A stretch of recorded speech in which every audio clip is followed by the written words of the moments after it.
आज है 19 दिसंबर शुक्रवार का दिन। हरकारा के इस ऑडियो अंक में आपका स्वागत है। हरकारा लेकर आया है आज के न्यूज़लेटर का पॉडकास्ट, जिसे आपके लिए तैयार किया है निधिश त्यागी के साथ राजेश चतुर्वेदी, गौरव नौड़ियाल और फलक अफशान ने। जिन खबरों का जिक्र हम यहाँ कर रहे हैं, उनके लिंक्स और विस्तृत जानकारी मूल न्यूज़लेटर में है। सुनिए ऑटोमेटेड आवाज़ में। हरकारा यानी हिंदी भाषियों के लिए क्यूरेटेड न्यूज़लेटर। ज़रूरी खबरें और विश्लेषण, शोर कम, रोशनी ज़्यादा। नमस्कार।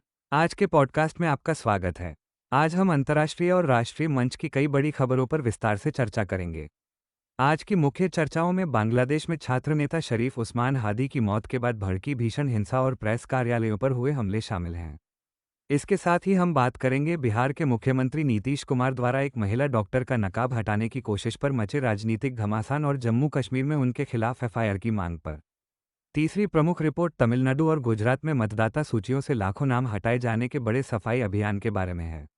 अंत में हम साहित्य अकादमी पुरस्कारों की घोषणा में मंत्रालय के दखल और अभिव्यक्ति की स्वायत्ता पर मंडराते संकट का विश्लेषण करेंगे।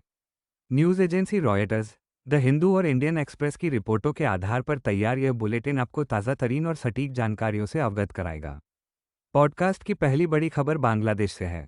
न्यूज़ एजेंसी रॉयटर्स और द हिंदू की रिपोर्टों के अनुसार प्रमुख छात्र नेता शरीफ उस्मान हादी की मौत के बाद पूरे देश में तनाव और हिंसा फैल गई है। 32 वर्षीय हादी की सिंगापुर के एक अस्पताल में इलाज के दौरान मौत हो गई। उन्हें ढाका में आगामी संसदीय चुनावों के अभियान के दौरान अज्ञात हमलावरों ने सिर में गोली मार दी थी।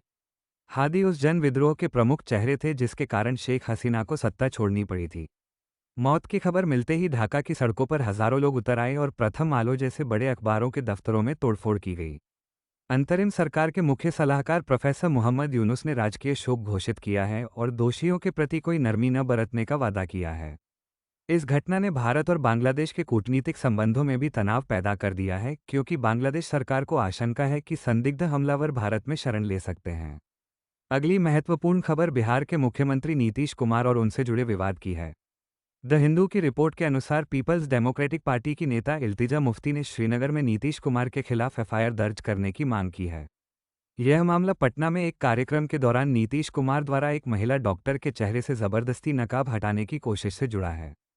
पूर्व मुख्यमंत्री महबूबा मुफ्ती ने इस कृत्य की कड़ी निंदा करते हुए इसे सार्वजनिक रूप से महिलाओं और विशेषकर मुसलमानों को अपमानित करने की प्रवृत्ति बताया है। श्रीनगर की जामा मस्जिद के मुख्य मौलवी मीरवाइज उमर ने भी इसे व्यक्तिगत गरिमा का गंभीर उल्लंघन कहा है।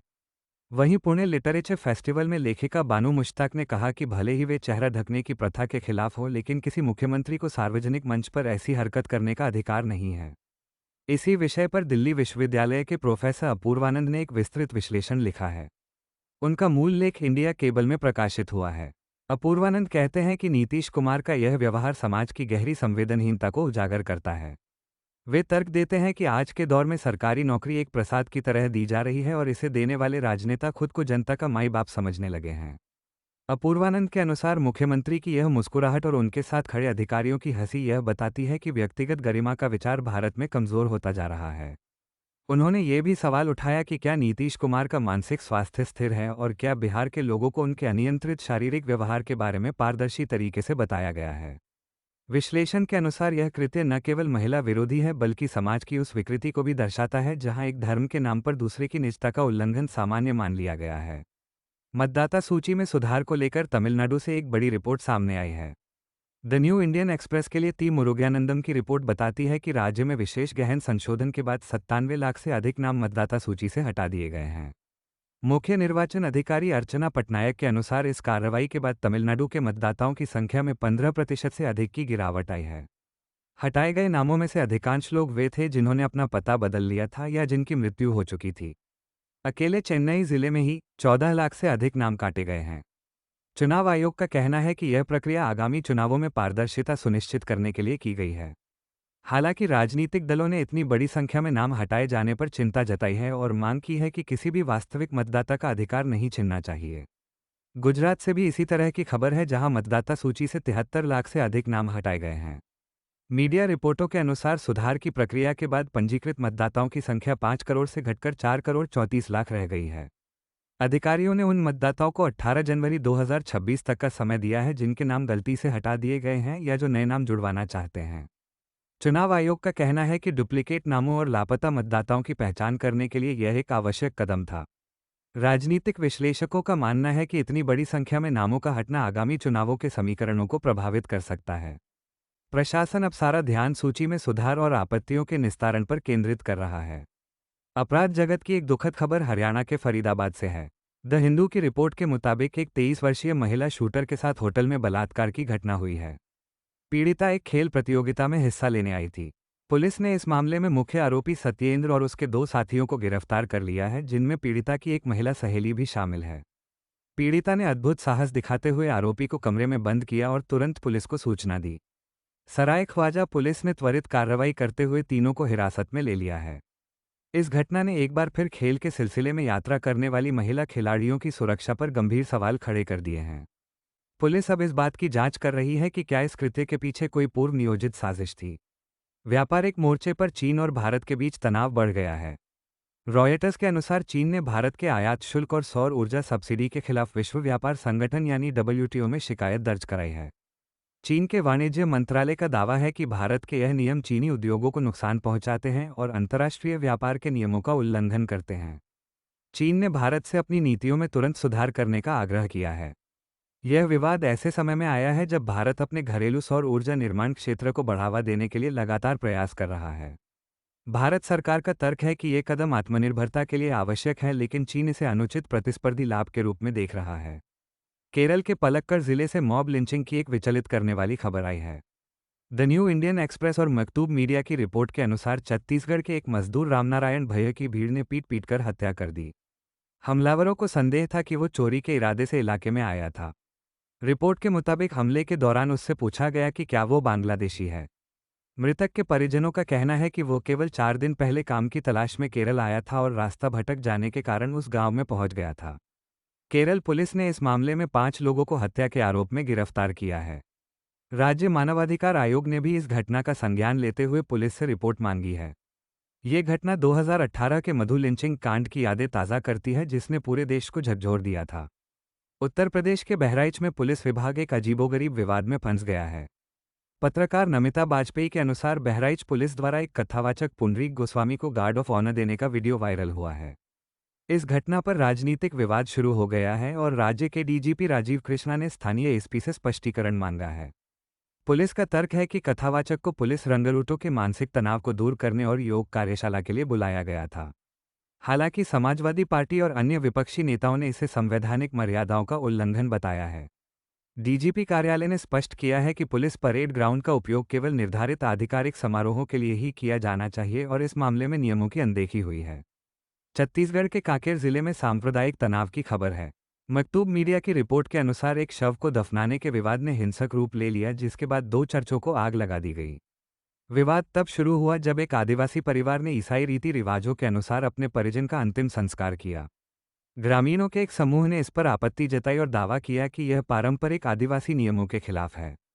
मजिस्ट्रेट के आदेश पर शव को कब्र से बाहर निकाला गया, लेकिन इस दौरान भीड़ उग्र हो गई और अल्पसंख्यक समुदाय के घरों और संपत्तियों को नुकसान पहुंचाया गया।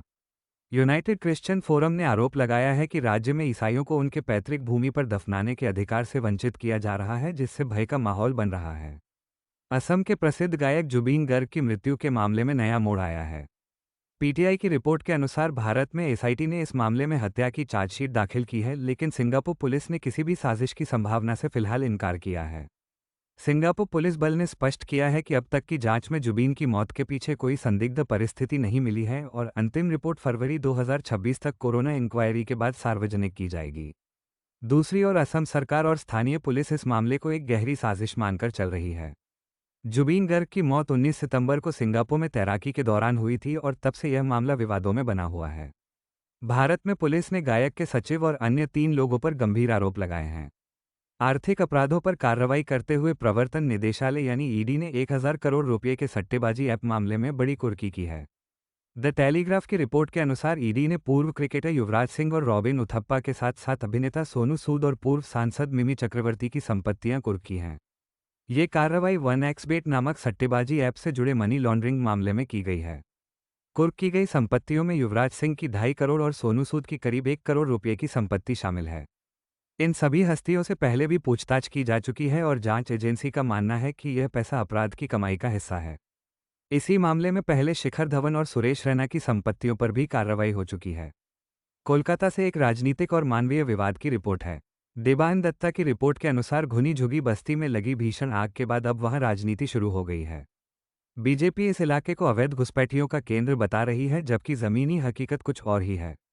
रिपोर्ट के अनुसार लगभग 300 झोपड़ियां जलकर खाक हो गई हैं और भाजपा नेता अमित मालवीय का दावा है कि यह तृणमूल कांग्रेस की एक साजिश थी। स्थानीय निवासियों का कहना है कि मीडिया उन्हें बिना किसी सबूत के बांग्लादेशी कहकर प्रताड़ित कर रहा है, जबकि वे पीढ़ियों से वहीं रह रहे हैं। चुनाव आयोग के नए आंकड़ों ने भी भाजपा के 1 करोड़ घुसपैठियों के दावों को संदिग्ध बना दिया है, क्योंकि हटाए गए नामों को विदेशी नहीं बल्कि मृत या स्थानांतरित श्रेणी में रखा गया है। साहित्य और संस्कृति के क्षेत्र में एक बड़े संकट की खबर आ रही है। द टेलीग्राफ के फिरोज एल विंसेंट की रिपोर्ट के अनुसार संस्कृति मंत्रालय के दखल के कारण साहित्य अकादमी पुरस्कारों की घोषणा रोक दी गई है। अकादमी के कार्यकारी बोर्ड ने विजेताओं के नाम तय कर लिए थे, लेकिन मंत्रालय ने आदेश दिया कि जब तक पुरस्कारों के पुनर्गठन की प्रक्रिया पूरी नहीं होती कोई घोषणा नहीं की जाएगी। बोर्ड के सदस्यों ने मंत्रालय की इस समीक्षा के सुझाव को सिरे से खारिज कर दिया है और इसे अकादमी की स्वायत्तता पर सीधा हमला बताया है। ये पहली बार है जब किसी सरकारी हस्तक्षेप के कारण अकादमी की प्रेस कॉन्फ्रेंस रद्द करनी पड़ी है। साहित्यिक हलकों में इस बात को लेकर भारी रोष है और इसे अभिव्यक्ति की स्वतंत्रता के लिए खतरा माना जा रहा है। अंतर्राष्ट्रीय खबरों में यूरोपीय संघ ने यूक्रेन को 90 अरब यूरो का भारी ऋण देने का ऐतिहासिक फैसला लिया है।